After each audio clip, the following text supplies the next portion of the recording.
여러분, 밥은 먹었습니까? 옛날이나 지금이나 한결같이 변하지 않는 것인데요. 부모들이 자식을 보면 얘야, 밥은 먹고 다니니? 이렇게 물어보는 그 말 한마디에서 부모들의 모든 마음이 자식을 향한 사랑이 표현되지 않습니까? 특별히 요새는 밥을 먹고 다니니? 라는 말이 유행되는 것 같아요.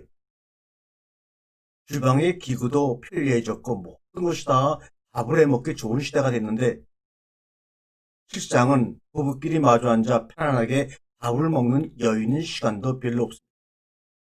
부모와 자식이 한 상에 둘러앉아 밥을 먹는다는 것은 옛날 얘기처럼 돼버렸다고 하더군요. 삼시세끼 함께 먹는다고 하는 것은 이것은 흘러간 얘기. 그와 마찬가지로 하나님 아버지도 우리 자신의 자녀들을 향해서 어떤 말씀을 통해서 자신의 마음을 다 표현하실 수가 있을까요? 마찬가지일 겁니다. 얘들아, 밥은 먹고 다니니? 사랑하는 얘들아, 밥은 먹고 다니니? 이 말 한마디에 자식을 향한 모든 사랑이 들어있듯이 하나님께서 우리를 향한 모든 사랑이 이 질문 속에 들어있다고 해도 과언이 아닙니다. 오늘 시간부터 여러분과 제가 함께 5번에 걸쳐서 얘들아, 밥은 먹고 다니니? 하고 우리에게 물어보시는 그 말 속에 숨어있는 하나님의 진정한 사랑을 찾아 밤여행을 떠나볼까 합니다. 여러분 한번 인내를 갖고 하나님 주시는 만난 밥, 아주 모락모락 김이 나는, 아주 먹으면 힘이 나는 그 밥을 함께 드셔보시기를 바랍니다. 여러분, 예수님도 살아생전에 한 문장의 글도 남긴 적이 없습니다. 우리 산상수훈이 이렇게 여러 가지 얘기를 하면서 그것이 예수님이 말씀한 설교라고 기록이 되어 있지만 그것은 예수님이 말씀하셨지 기록한 것은 아니지요. 공자도 소크라테스도 어떤 세계적인 4대 성인도 자신의 손으로 친히 기록을 남겨서 후대에 준 적이 없습니다. 그러므로 이러이러한 말씀을 했을 것이다 라고 다른 사람들의 말을 인용해서 이야기하는 것뿐입니다. 우리가 가지고 있는 성경의 양식 66권 중에 하나님이 우리에게 직접 친히 손가락으로 쓰셔서 주신 말씀이 있느냐? 하나님이 직접 양손을 가지고 정성을 들여서 우리에게 만들어 주신 양식이 있느냐? 있습니다. 그 양식을 먹고 힘을 내요. 내가 창조한 모든 만물 가운데서 너희가 행복하거라. 그리고 그 양식을 친히 손으로 쥐어서 너희들에게 먹여주는 나 하나님 아버지를 기억하고 아버지를 기억하는 가운데서 너희 자신이 누구인지를 밥을 먹을 때마다 늘 깨달으라고 말씀합니다. 그러면 하나님께서 유일하게 성경에서 친히 자신의 손가락으로 기록하셔서 우리에게 주신 말씀이 무엇입니까?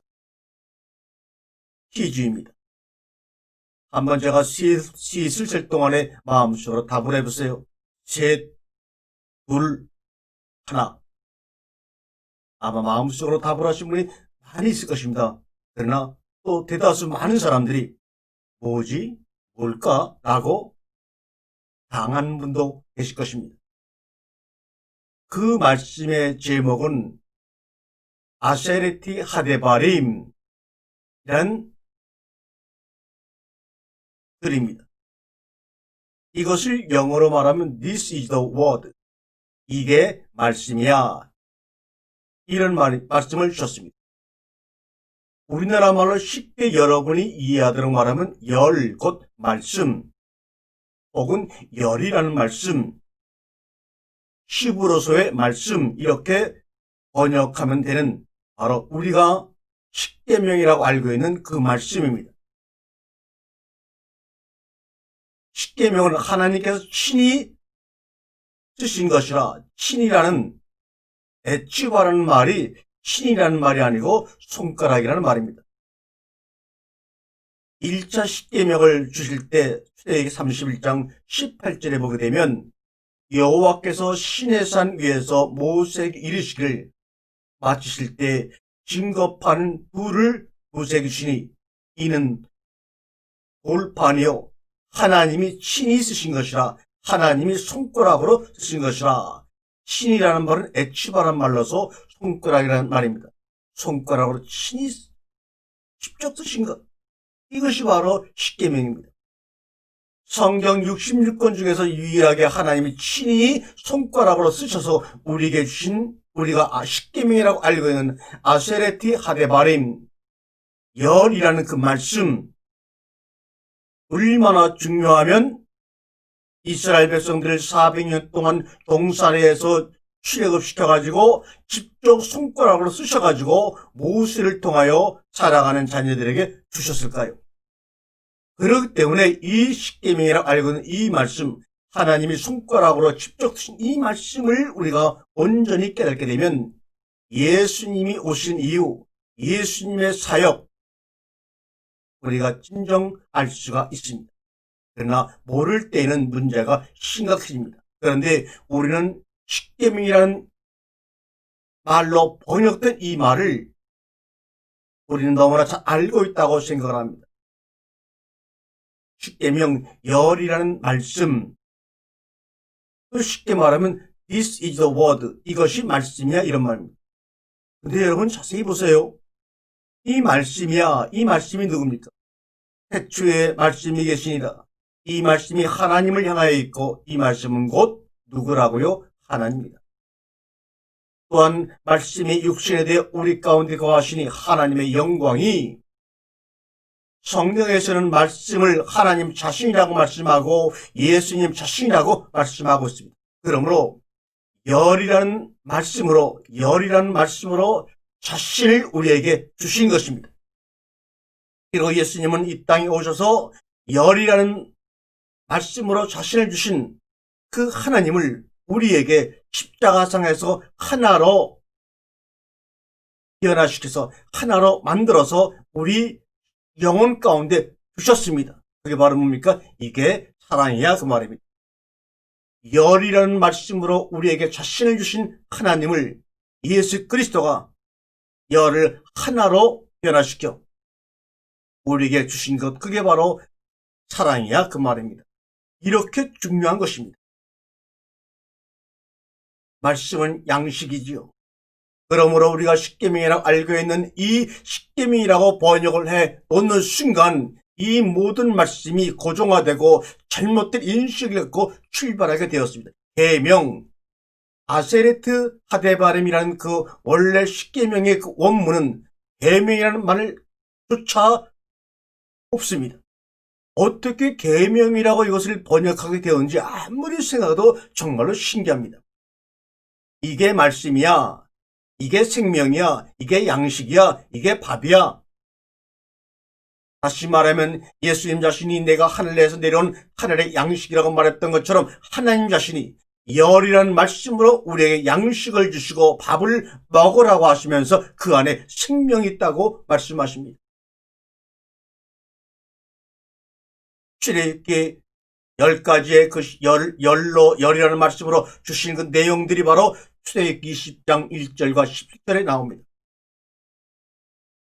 1절에 하나님이 이 모든 말씀으로 말씀하여 이르시되 콜 하데바림 레모루, 콜 하데바림, 모든 말씀으로 말씀하신 것이 우리에게 열로 나타난 것입니다.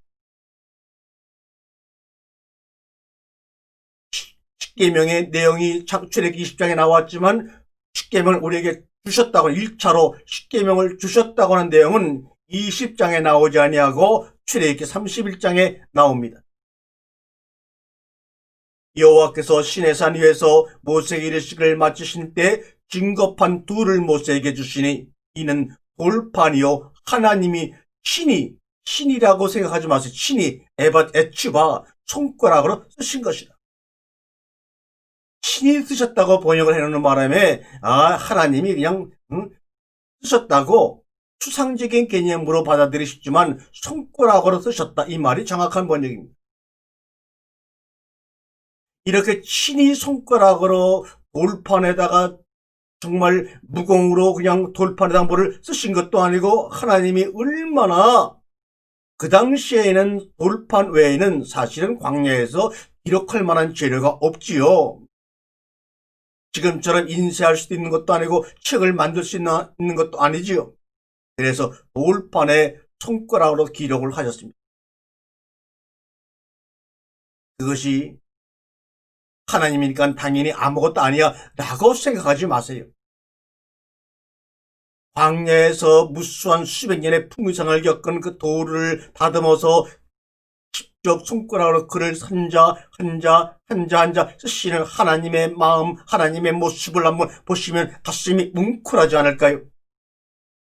그렇게 쓰셔서 주신 돌판을 들고 내려오는데, 가까이 아래로 내려오다 보니까 북소리가 들리고 꽹과리 소리가 들리고 춤춘 모습이 보이는 거예요. 도대체 무슨 일인가 궁금하여 모세가 출애굽기 32장 19절에 보니 진에 가까이 이르러 그 금송아지와 그 춤추는 것들을 보고 크게 놓아요. 하나님이 손가락으로 친히 기록하여 주신 그 돌판을 산 아래 던져서 완전히 깨트려 버립니다.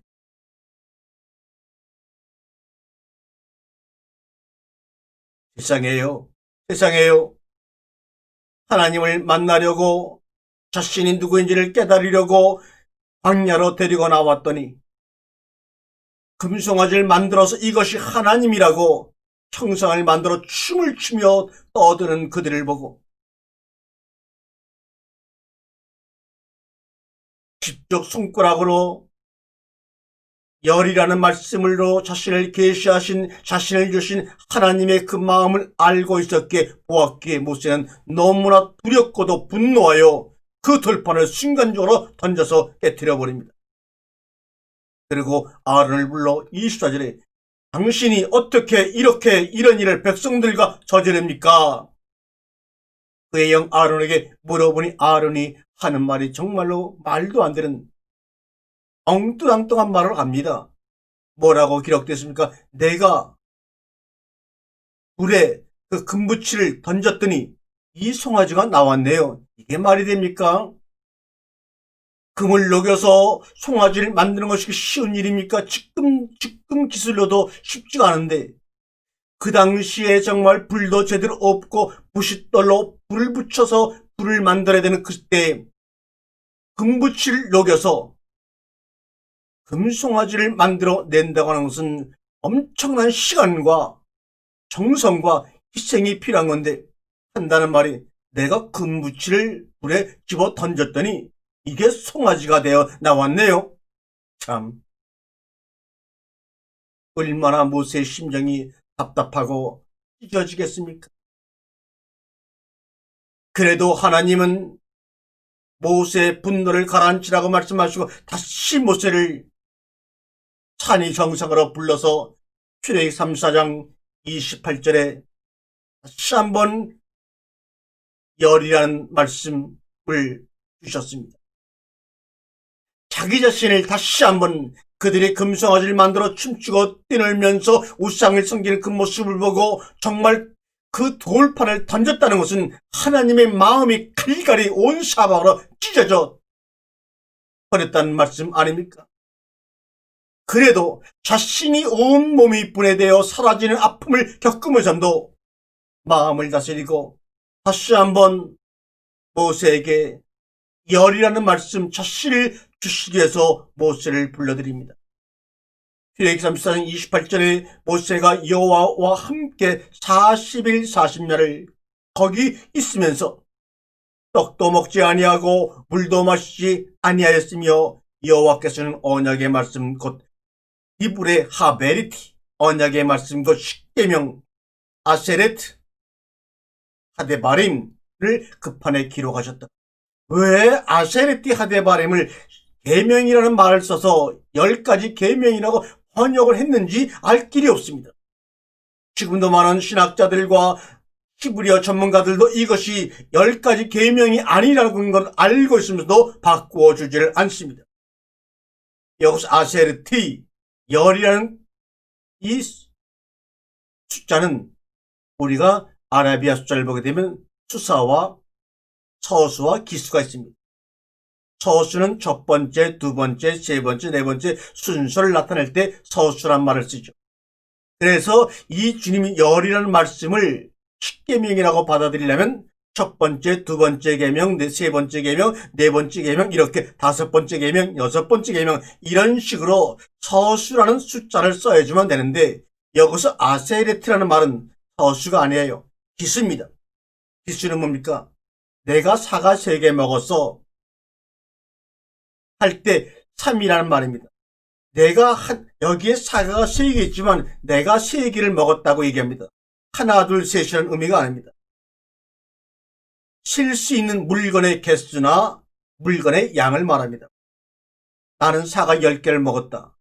이것이 첫 번째, 세 번째, 네 번째 이렇게 먹었다는 의미가 아니죠. 내가 너에게 사과 10개를 주었다.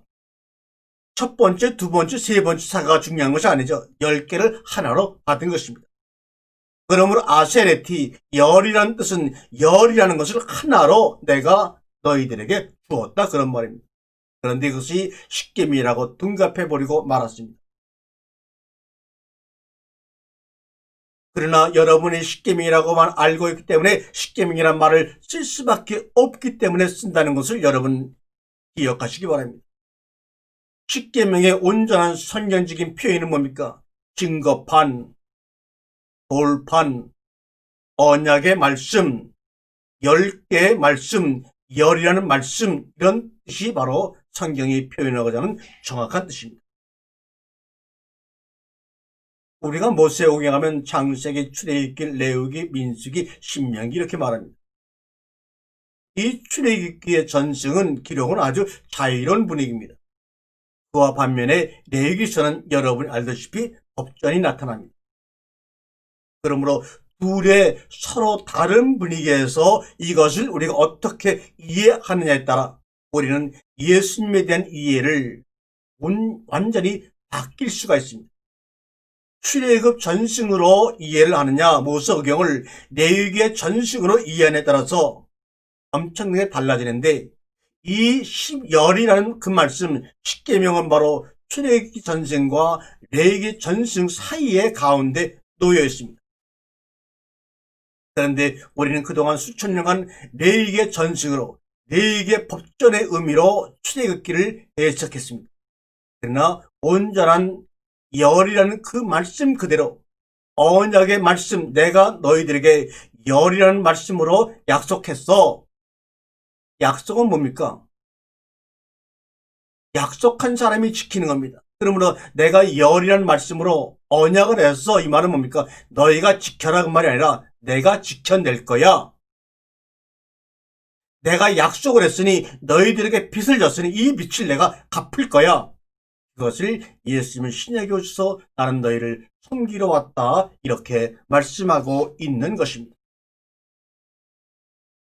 여러분이 알다시피 출애굽기 1장부터 20장까지는 이스라엘 백성들의 출애굽에 관한 역사의 이야기입니다.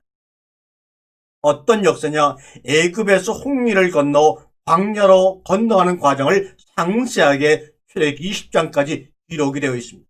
그리고 40장까지는 십계명과 성막의 이야기로 출애굽기가 마무리되고 있습니다. 애굽에서 광야로 건너가는 성경적 의미는 뭡니까? 종교에서 복음으로, 종교에서 예수 그리스도로 건너가는 겁니다. 그러므로 광야의 삶은 예수 그리스도를 체험하는 것입니다. 예수로 인해 우리가 구원을 받고 예수로 인해 우리가 하나님의 나라에 간다고 믿고 있다면 그 예수를 체험하고 만나는 길은 오직 광야 외에서는 이루어질 수가 없습니다. 그런데 예수를 체험하는 장소가 광야인데 예수를 체험하려고 하지 아니하고 광야에는 보니까 너무나 없는 것이 많아요. 부족한 것이 많아요. 답답해요. 그러니까 여기는 우리가 원하는 것이 하나도 없다고 원망 불평하고 이것을 달라 저것을 달라고 엄청나게 하나님을 향하여 원성을 높입니다. 그 자리가 무슨 자리인지를 아직도 파악하지 못하고 40년 동안 왕좌하는 모습을 볼 수가 있어요. 오직 광야에서 예수 그리스도를 체험한 사람만이 요단강을 건너서 가나안으로 갑니다. 하나님의 나라 7째 날로 들어가는 것입니다. 종교에서 광야 복음에서 가나안으로 안식으로 들어갑니다. 애굽은 종교의 상징이요 세상의 상징이요 법의 상징입니다. 법에서 하늘의 양식 복음으로 예수 그리스도 안에 함께 있다가 가나안으로 그분과 함께 가는 겁니다. 예수님은 하늘에서 오실 때는 혼자 오셨지만 하늘로 올라가실 때에는 우리와 함께 가신다는 사실을 여러분 기억하세요. 그 함께가 누굽니까? 광야에서 예수 그리스도를 체험한 사람들, 광야에서 예수 그리스도를 만난 사람만이 주님이 그들의 손을 잡고 함께 하나님의 나라로 입성하십니다. 광야에서 가나안으로 건너가는 과정에서 반드시 광야에서 체험해야 될 것이 있다고 말합니다. 그것이 바로 십계명과 성막입니다.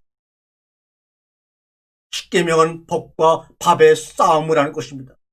이것은 법이야. 십계명 10가지 지켜야 될 계명이 아니야. 이것은 내가 열이라는 말씀으로 너희들의 양식이 되기 위해서 주님 언약의 양식이라고 말씀합니다.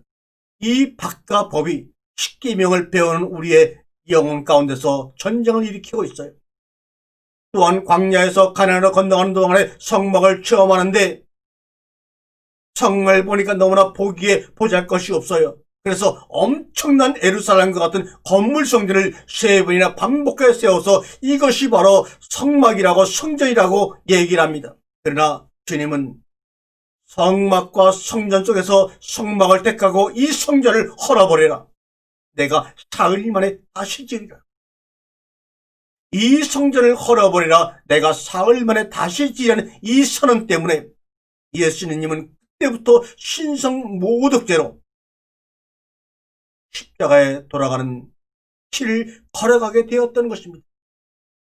십계명과 성막을 통하여 예수 그리스도는 자신이 신성 모독죄로 십자가에 달려 죽는 사건이 일어나고 말았습니다.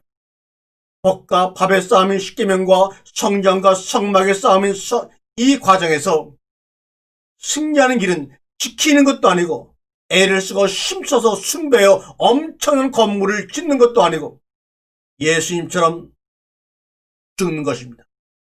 십계명과 성막이 죽는 자리입니다. 기독교건 불교건 세상의 모든 종교라는 시스템이 우리에게 끼친 가장 큰 것은 바로 그 종교를 믿는 사람들을 평안을 준다, 안식을 준다라는 미명 아래 노예살이, 종살이 그 종교 권력에 예속시킨다는 사실입니다. 해야 할 것, 하지 말아야 할 것들을 엄격히 구분시켜 그들에게 제시합니다. 그것이 바로 선악을 아는 지식으로 무장하게 만들어 버려서 자신을 하나님처럼 이라고 생각하게 만들어버리고 맙니다. 자기들이 만든 지식과 선악의 잣대로 사람과 세상을 쪼개듯 분리시키고 차별화시킵니다. 이로 인해서 전쟁이 끊이지 아니해요. 가난이 멈추지 아니해요. 질병이 끊이지 아니하는 겁니다. 하다못해 100만 분의 1 밀리미터밖에 안 되는 코로나19의 그 바이러스가 온 세상을 지금 지배하고 있지 않습니까? 왜 그럴까요? 선악하는 지식으로 무장하는 결과입니다.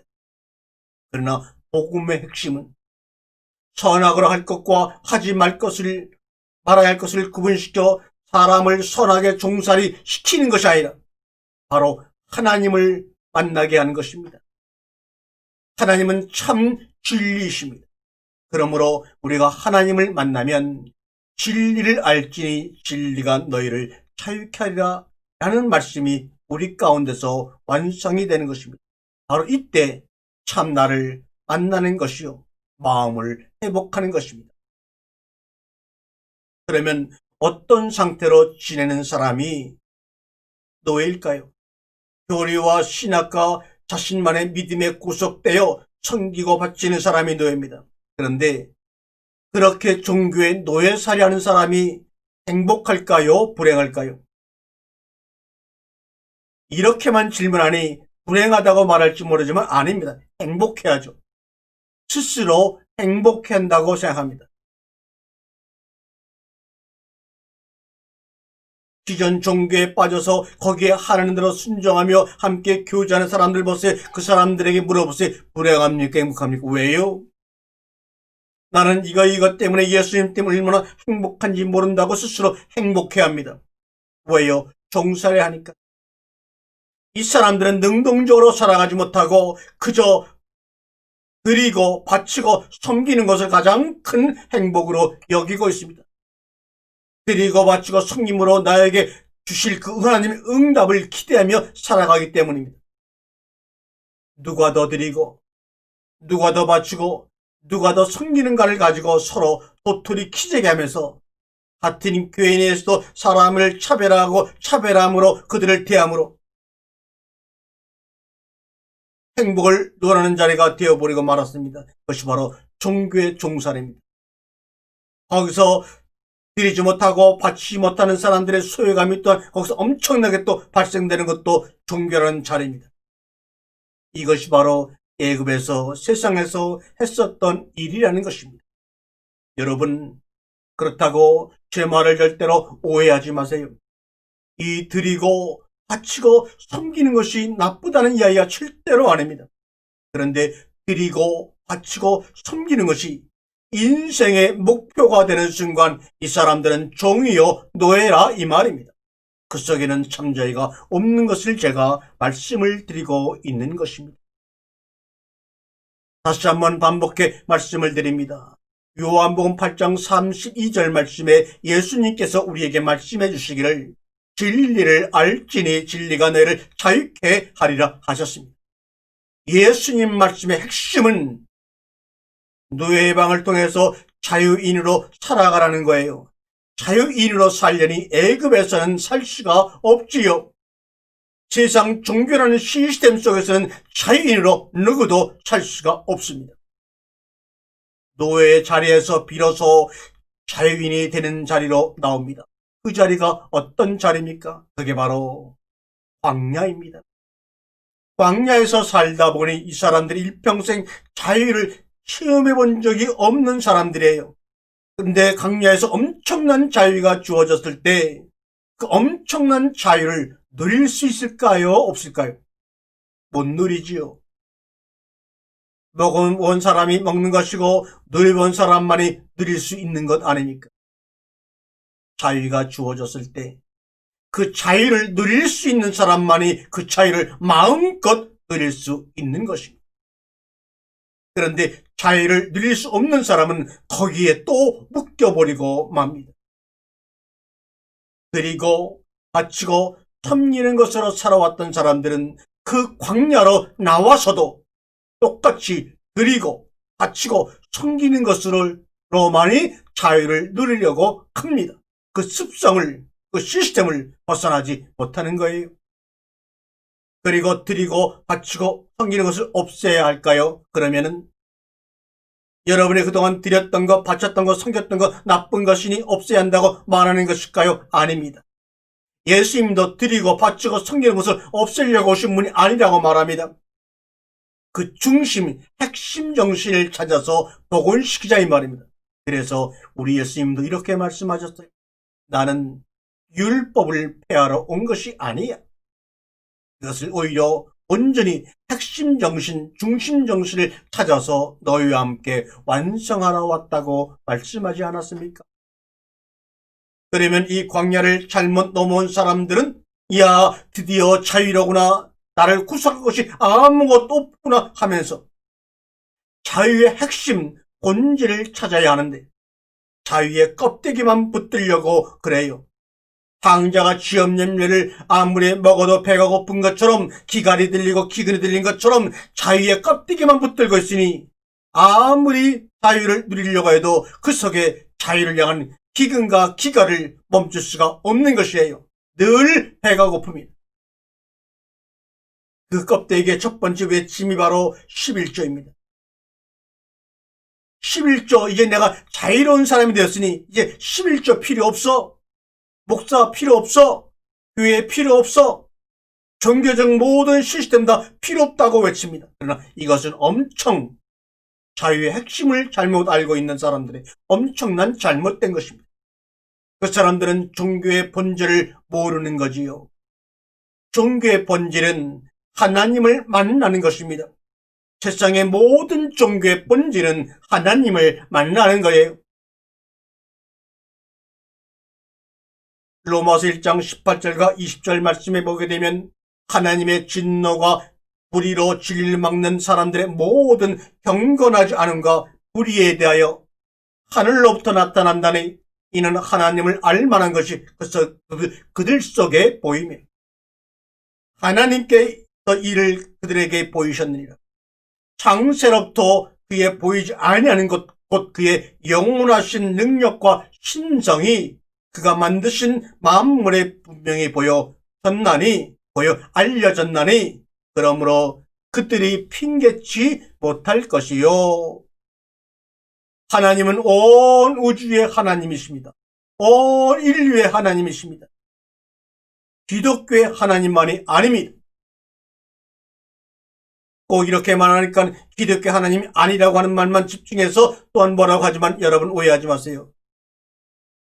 기독교의 하나님만이 아닙니다. 그러나 다만 예수 그리스도를 통하여 하나님을 아버지로 깨닫고 그 안에 거하는 자만이 구원의 길로 영생의 길로 가는 것이다 이 말입니다. 우리에게 구원의 도구는 오직 하나님이 주신 성경뿐입니다. 성경 외에는 어떤 것으로도 구원의 길로 나아갈 자가 없습니다. 우리가 지금 읽고 있는 이 성경의 완성은 500년 전 종교개혁을 함으로 말미암아 드디어 일반 사람들도 조금씩 볼 수 있는 성경으로 완성되었습니다. 그것이 바로 16세기입니다. 얼마 되지 않았습니다. 우리나라는 약 100년 전에 들어와 번역이 완성되었습니다. 우리가 보는 개혁성경은 1950년 경에 번역이 완성되어서 60년 정도밖에 되지 않았습니다. 그만큼 성경을 보기 시작하고 자유롭게 읽기 시작한 것은 우리나라는 한 60년 전이요. 기독교 역사에서는 근 500년밖에 안 됐습니다. 그러나 500년도 온전히 모든 사람들이 자유롭게 성경을 읽고 나름대로 은혜로 해석하기 시작한 것은 그저 한 120년 전 정도밖에 안 된다고 봅니다. 그렇다면 그 전에 성경을 자기들이 어려로 마음껏 읽고 자기 나름대로 해석을 했던 그 해석을 하지 못하고 살았던 성경을 소유하지 못하고 있었던 그 수천 년 동안의 인류는 무엇으로 하나님을 만났고 무엇으로 구원을 받았을까요? 100년 전에 살던 우리 조상들의 수천 년 동안의 그 조상들은 무엇으로 하나님을 만났고 무엇으로 구원을 받았을까요? 더군다나 우리가 닮고 싶어하는 초대교회 교인들은 무엇으로 그들의 신앙생활을 하였으며 하나님을 만났고 그분을 아버지라 감격스럽게 고백할 수가 있었을까요? 그들은 우리가 있는 성경이 없었으므로 예수를 알지 못했으므로 구원을 받지 못했다고 단정을 합니다. 그러나 이 문제는 그렇지가 않습니다. 오늘은 그 문제를 여러분과 나누는 시간이 아니기 때문에 이 정도 질문을 드리고 우리가 다음을 기약하며 말씀을 이어갑니다. 모세와 예수는 같은 역할을 했을까요? 다른 역할을 했을까요? 같은 역할을 했습니다.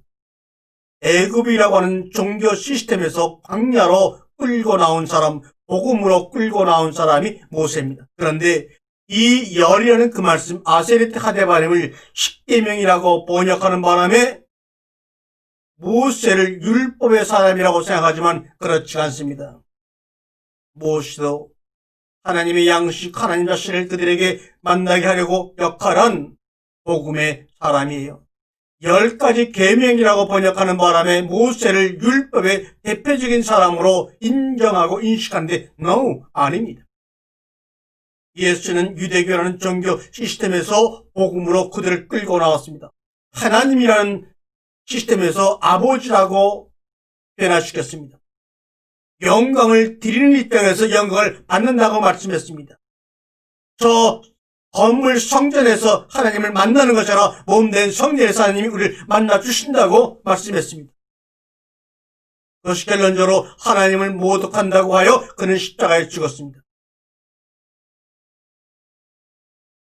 하나님을 만나게 하려고 하나님을 모독했다고 하는 신성 모독죄로 십자가 돌아가신 아일러리안 역사의 이 현장, 우리 어떻게 이해하고 계셨습니까? 애굽의 시스템과 광야의 시스템, 애굽의 삶과 세상의 삶과 광야의 삶의 본질은 굉장히 중요한 것입니다. 이 말은 예수의 본질을 진정 너희가 알았느냐 하는 말씀을 드리는 겁니다. 모세를 통하여 하나님을 알게 하셨고 예수님을 통해서 하나님을 아버지로 알게 된 것입니다. 같은 역할입니다. 그래서 출애굽기라고 하는 이름은 이것도 원래대로 70인형을 번역할 때 이렇게 출애굽이라고 장식이라고 이름을 지었는데 원래 이름은 따로 있는데 왜 이것을 원래 이름을 버리고 인간들이 자기 마음대로 이름을 지었는지 성경 이름을 지은 자체부터도 우리는 하나님의 뜻을 따르지 않고 있어요. 출애굽기에 원래 하나님 주신 이름은 쉐모트입니다. 쉐모트. 이름들이란 말입니다. 세상에서 이름 없이 살아가는 그들에게 의미 없는 삶을 살아가는 그들에게 그들을 애굽으로 불러내요. 그들에게 의미 있는 삶을 주시려고 이름을 주시려고 하나님이 출애굽기라는 책의 이름을 쉐모트 이름들이라고 지었습니다. 그런 다음에 레위기도 와이크라는 말입니다. 와이크라 이 말은 뭡니까? 이름들을 주시고 그들을 불러내셨다는 것이 레위기입니다. 어디로 불러내셨어요? 민수기의 이름도 민수기가 아닙니다. 민수기는 사람들을 인구를 조사하다 그런 뜻인데 어떻게 그것을 그렇게 졌습니까? 미드바르 광야로 하나님이 애굽에 사는 그들에게 이름을 주시고 광야로 불러내셔서 그들을 신명기 이것은 에바림이란 말입니다. 그들을 말씀들이 되게 하셨다.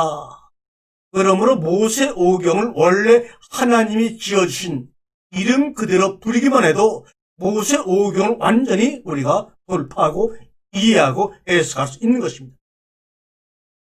하나님의 베레시티 하나님이 그 머리 하나님의 품 안에서 이름을 지어주시고 그들을 광야로 불러내셔서 그들을 말씀들이 되게 하였다. 이것이 모세 오경의 책 제목입니다. 출애굽기 1장부터 19장까지는 세상에서 어떻게 광야로 나오게 되었는지 종교라는 시스템에서 어떻게 광야로 복음으로 나오게 되었는가를 설명해 주고 있고 20장부터 40장까지는 구체적인 살아있는 십계명과 성막을 통해서 설명해 주고 있는 것이 바로 출애굽기 쉐모트입니다. 이름 없는 종들에게 쉐모트 이름을 주시는 것이 바로 출애굽기의 내용입니다. 그들은 그동안의 세상에서 애굽에서 멋진 이름을 가졌다고 이름을 자랑하고 자기 교만에 살았지만 주님은 그것들은 다 가짜 이름이야. 허상의 이름이야.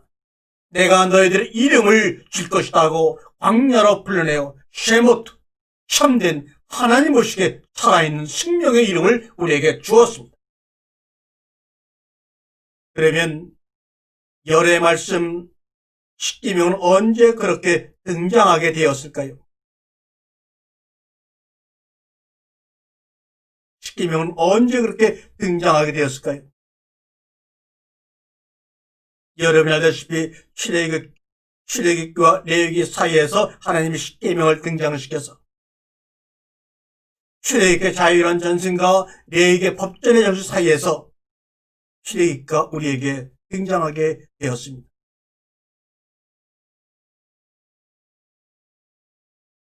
출애굽기 나온 뒤에 출애굽기로 출애굽하기 전에 모세는 출애굽기 3장에서 하나님을 만나게 됩니다. 먼저 하나님을 만남으로 말미암아 모세가 우선적으로 불림을 받게 됩니다.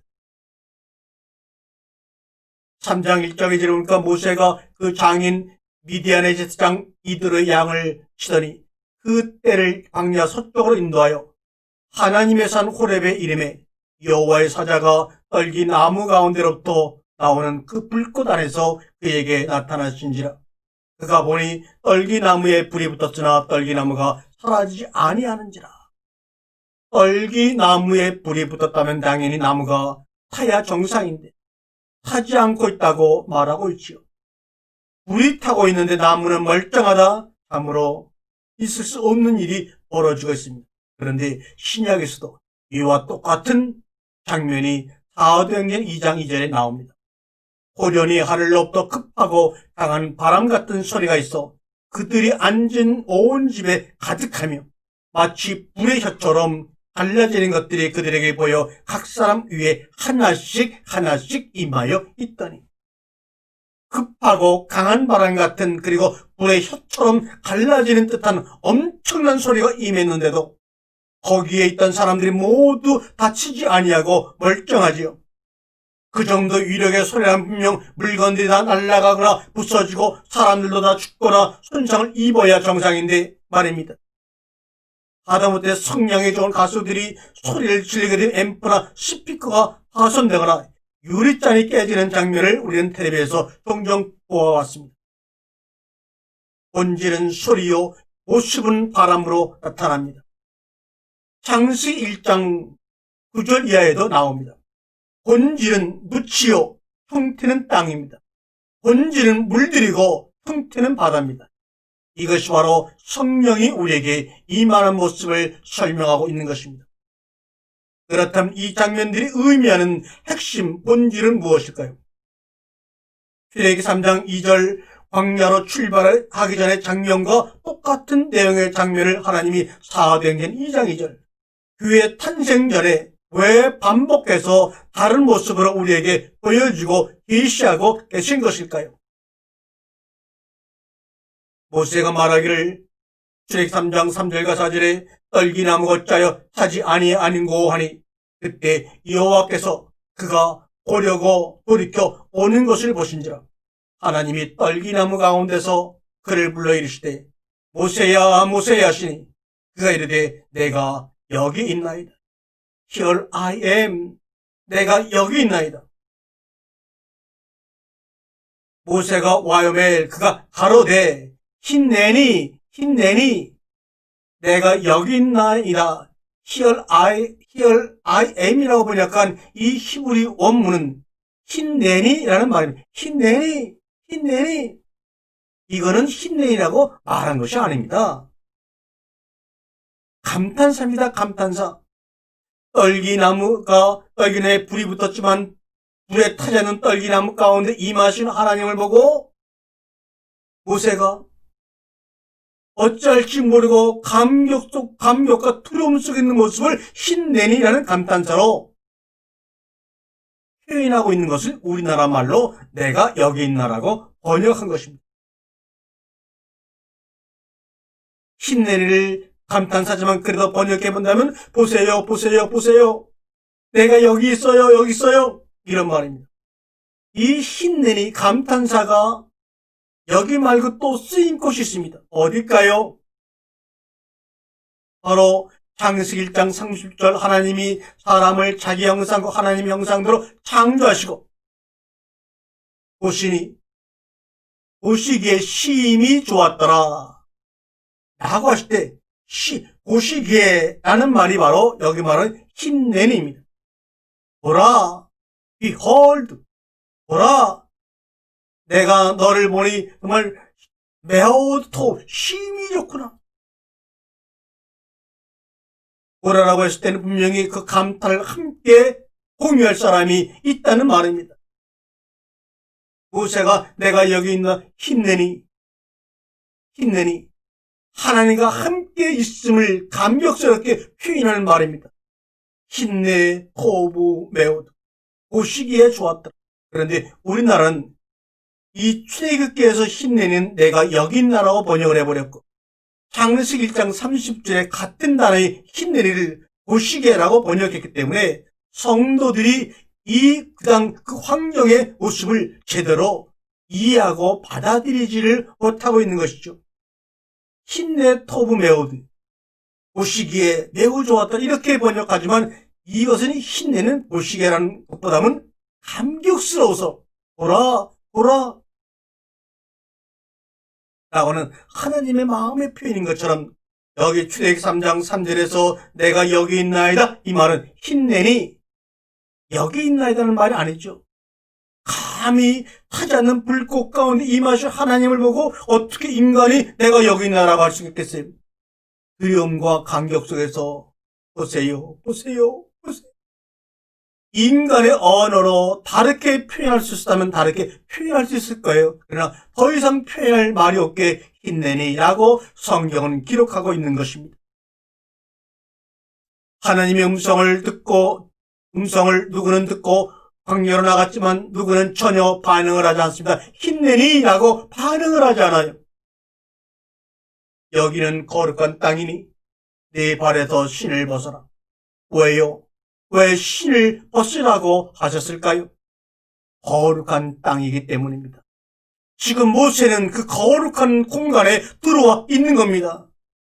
그러니 신을 벗으라고 했죠. 이 말씀은 어떤 의미로 다가올까요? 거룩을 만나는 순간 뭐를 해야 하는 거죠? 신을 벗는다고 하는 것은 무슨 말입니까? 마주한다는 말이요, 직면한다는 말입니다. 그래서 흰내니라고 모세가 말한 거예요.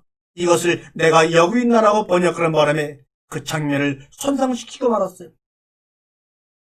신발을 벗고 거룩의 공간에 들어오는 순간 우리는 하나님을 직면하게 되는 거예요. 그리고 자기 자신 누구인지 자기를 직면하게 되는 것입니다. 내가 불이 타고 있지만 타지 않는 불떨기나무 가운데 임하는 하나님을 만나는 순간에 나는 저 불에 타 죽어야 할 인간이라는 것을 깨닫게 되는 거예요.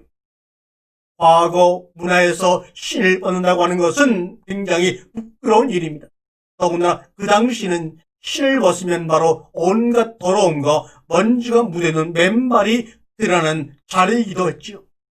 그래서 먼저 어느 집에 가면 손님을 접다는 가장 큰 첫 번째 A가 그 손님이 발을 씻을 물을 준비해 주는 것이었습니다.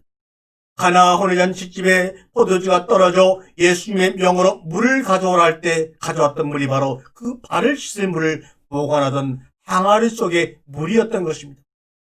또한 이 장면은 마치 예수가 제자들의 발을 씻기는 치유의 만찬 장면이 연상되기도 합니다. 요한복음 3장 5절에서 6절까지 보게 되면 베드로의 발을 씻겨주려 할 때 베드로와 나는 괜찮아요 예수님. 어떻게 예수님이 저의 발을 씻겨주실 수가 있어요? 놔두세요.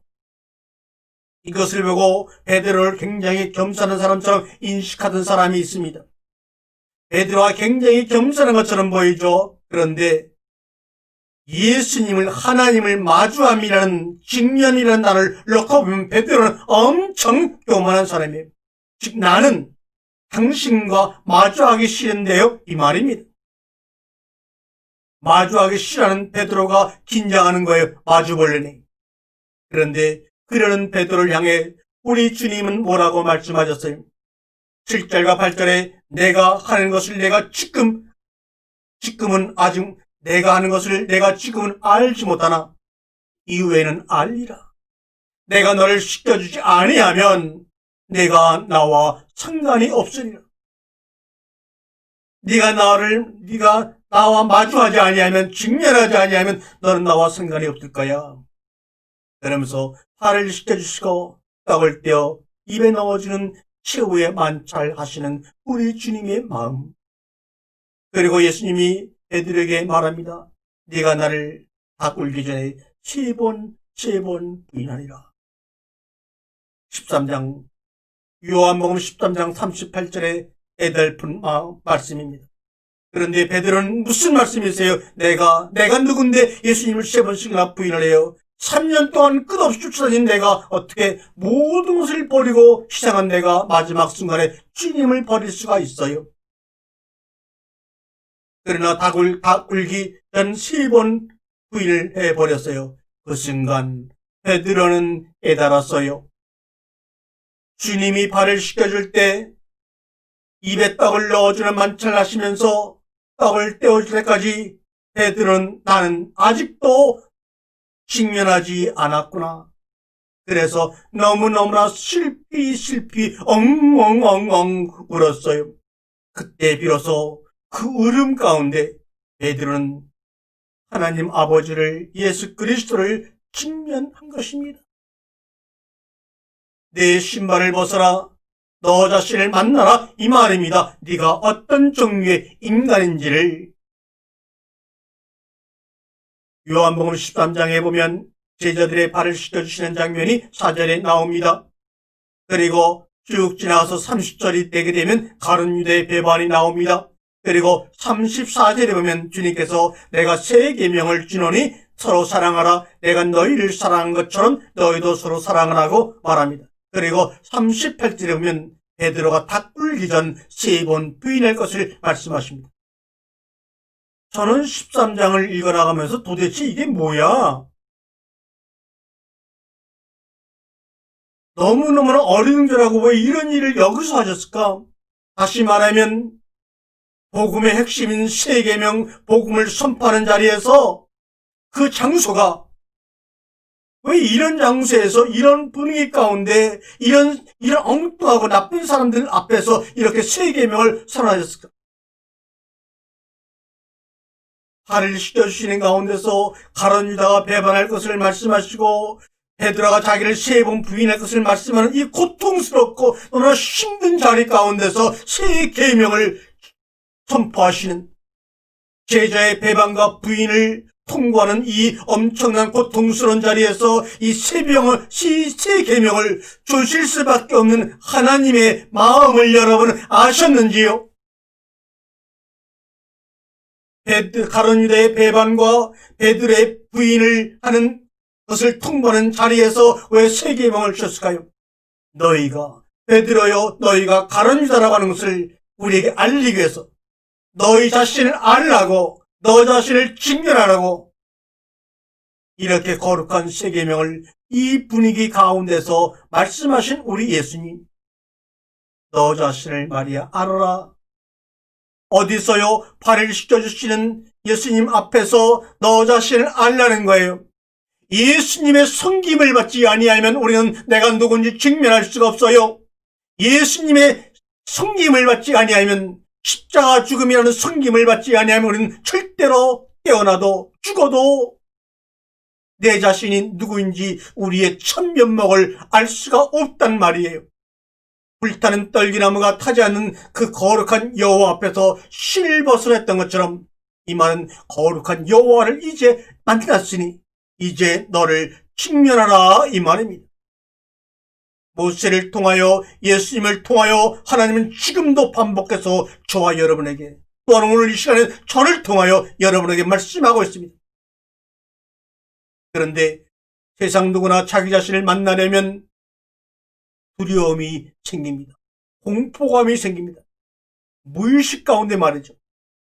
그래서 참 자기를 만나려면, 직면하려면 여러분 엄청난 용기와 모험이 필요합니다.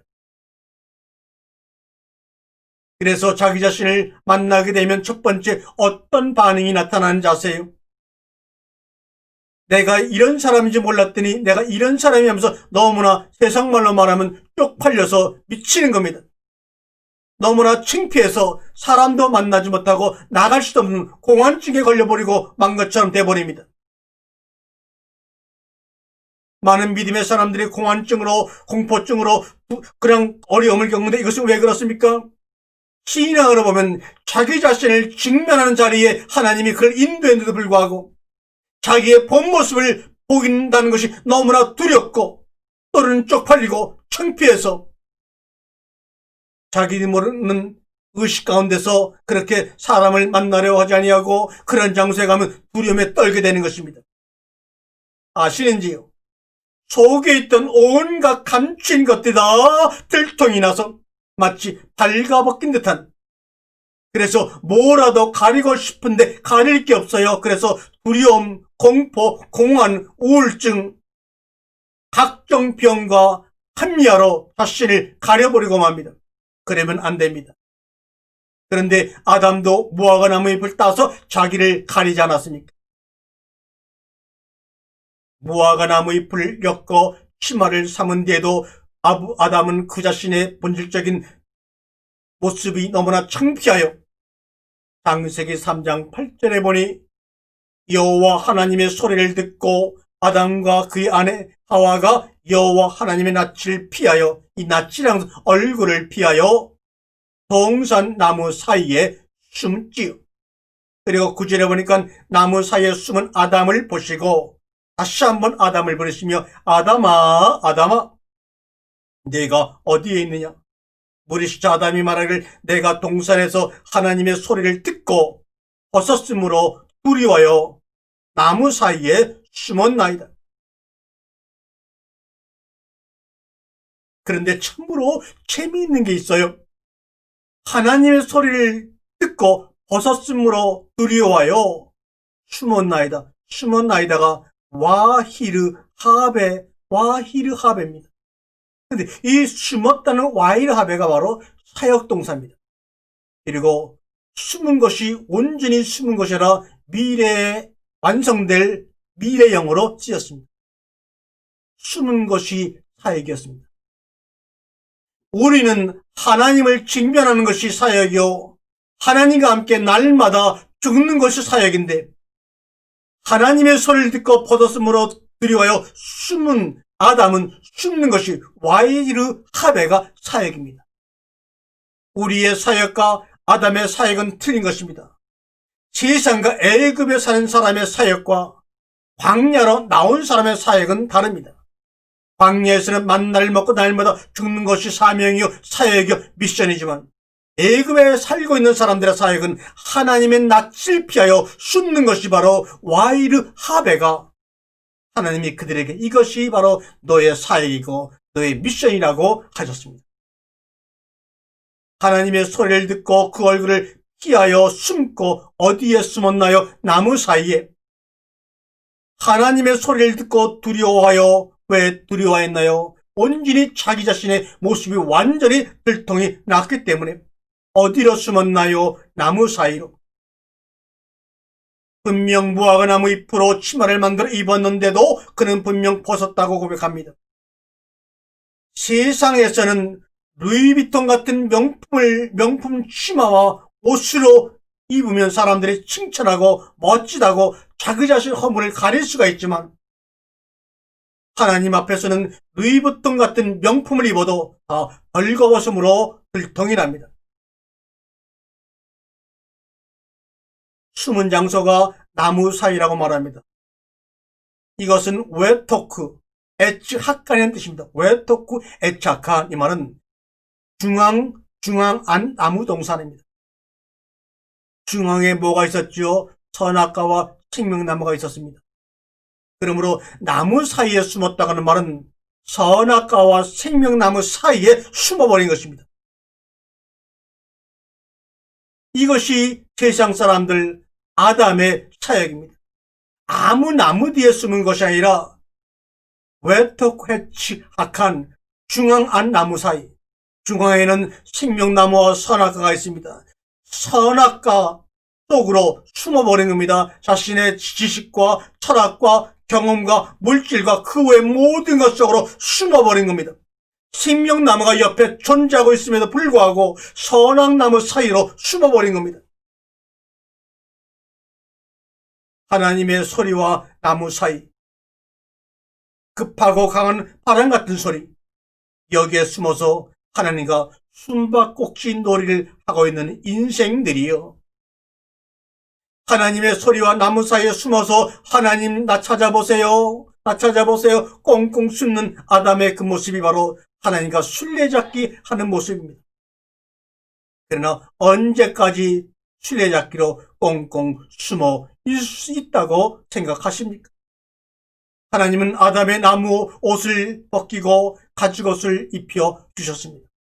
그런데 직면해야 자기 자신을 만나야 가죽옷을 입을 수가 있어요. 하나님이 무조건 입혀주시는 것이 아닙니다. 내가 누구인지를 알지 않으면 우리는 죽어도 무화과 나무 잎으로 만든 치마를 입지 가죽옷을 입지 않습니다. 이것은 뭐하는 장면입니까? 하나님을 만나는 장면입니다. 그러면 성령을 받았다는 사도행전 2장에서 성령을 받았다는 의미는 몸이 뜨거워지거나 누구에게 안수를 받거나 방언을 하거나 감정이 막 상승하거나 쓰러지거나 각종 은사를 받았다고 하는 것이 아닙니다. 바로 나를 만나는 것입니다. 나를 직면하는 것입니다. 그러므로 나의 모든 것들이 들통나고 공개되어 버리는 것입니다. 성령의 임한 결과물로 나타나는 것이 바로 나를 내가 누구인지를 알고 직면하는 것입니다. 나를 만나는 자리가 성령을 만나는 자리입니다. 하나님만을 만나는 것이 아니라 우리는 그동안 하나님을 많이 만났어요. 엄청 세게 만나게 됐어요. 그래서 감동을 못 이겨 수많은 대중 앞에서 하나님은 이런 분이라고 간증도 엄청나게 하며 다녔어요. 그런데 그런 간증 속에서도 나를 만나지 못했어요. 내가 누군지를 몰라요. 그것은 뭡니까? 하나님의 영을, 거룩한 영을 만난 것이 아니에요. 하나님을 만났는지는 모르지만 그 하나님을 통하여 나를 만나지 못한 거예요. 불타는 떨기나무 가운데서 하나님을 만났는지 모르지만 신발을 벗고 그 거룩한 공간 안에 들어가지는 못한 거예요. 그럼 그 사람은 누구처럼 되었을까요? 하나님만 많이 만나고 자기 자신을 만나지 못한 사람은 결국 하나님처럼 돼버리고 말겠지요. 창세기 3장의 뱀의 이야기와 같이 하나님처럼 되어 있는 사람을 창세기 3장에서는 선악을 아는 지식의 나무를 따먹은 사람이라 이렇게 결론합니다. 자기를 직면하지 못한 사람은 언제나 선악의 지식으로 충만해서 지식을 가지고 살아가는 사람이 되는 거죠. 날마다 남을 판단하는 심판자로 자신이 하나님인 양 살아가지요. 예수와 모세의 공통점은 진짜 하나님이 누구인지 알려준다는 것입니다. 출애굽기 13장 18절에 그러므로 하나님이 홍해의 강약길로 돌려 백성을 인도하시매 이스라엘 자손이 애굽 땅에서 대열지어 나올 때 드디어 광야를 향해 떠나기 시작합니다. 기독교의 본질은 하나님을 만나는 것이라고 말씀을 반복해 드리고 있습니다. 그러면 그동안 기독교는 하나님 만나는 것을 어떻게 가르쳐 주었습니까? 가슴이 뜨거운 걸로, 안수받는 걸로, 방언하는 걸로, 은사 체험하는 걸로. 본질은 놓치고 시험 열매 껍데기만 붙잡고 늘어져 온 거지요. 땅만 보고 묻힐 놓치고 바다를 보고 물들을 이해하지 못했고 강한 바람 같고 부의 혀 같은 겉모양에만 붙잡혀 왔지요. 누가 그렇게 인도했습니까? 우리와 같은 목사네들이지요. 정말 잘못한 것입니다. 지금이라도 목사란 직분을 내려놓고 우리는 회개하고 성도들에게 사과해야 합니다. 그러니 오늘의 기독교 실상이 어떻습니까? 엉망이 되어버리고 생명력이 남아있지를 않아요. 출애굽에서 모세가 어떻게 하나님을 만났어요? 불타는 떨기나무 가운데서도 떨기나무가 안 타는 가운데 하나님을 만났는데 어떻게 했지요? 어떡하지라고 할 때 하나님 모세에게 내 신발을 벗으라. 내가 선 곳은 거룩한 곳이야.